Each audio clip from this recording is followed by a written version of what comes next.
So here we have in C# a population model that I've created using sqlite, a database. This simulates people who are able to reproduce and die, grow up, that sort of thing, and have their own personal features. So I'm going to go ahead and add quickly 200 people to our database. So we're just going to start out with a population of 200.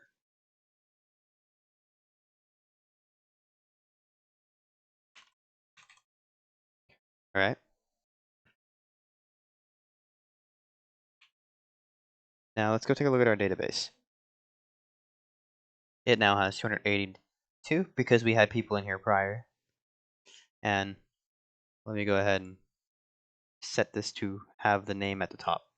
So we have a bunch of people who have different names, different hair colors, different heights, eye colors, ages. Their birth ability is tied to if they are able to give birth or not, and their gender, which is either male or female. So I'll go ahead and explain how birth ability works, as in only females can give birth, just like in the real world. And they have a rating from 0, 1, or 2. 0 means they either just gave birth and cannot, or they haven't reached maturity yet. 1 means they're able to give birth, or they will soon be ready to give birth, that is. 2 means they can give birth at any point in time, and so on the next cycle they will. So we have some functions that I have here that'll simulate, say, a year.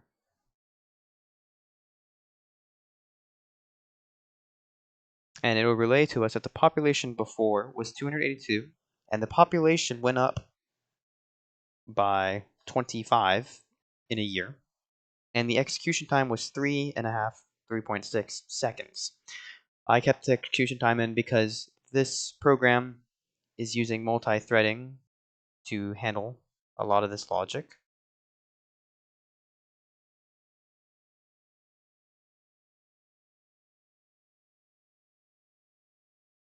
See if I can find it right here. Right here, it creates a list of threads from 1 thread to 7 threads, and it's able to decide for itself how many threads it should use based on the amount of people we have. I chose the number 8 threads maximum, which includes the main thread, so 7 extra threads.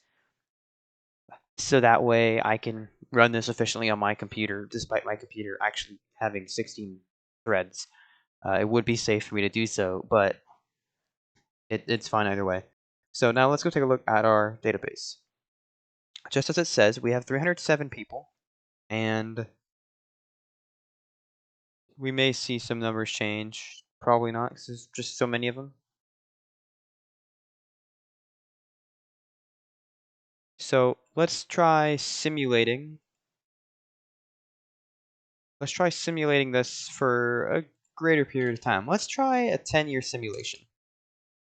Now note that I will not be running the simulate generation, which simulates for 125 years, I believe, for the simple fact that it'll take too long to run for a 10-minute video.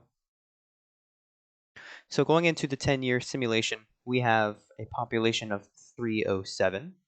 It took 17.5 seconds to run. And our pending population went up by 198, roughly. So in our database, see our population is at 505. And we've lost a few people, and birth ability has changed for all of them. Most of these names are actually different entirely.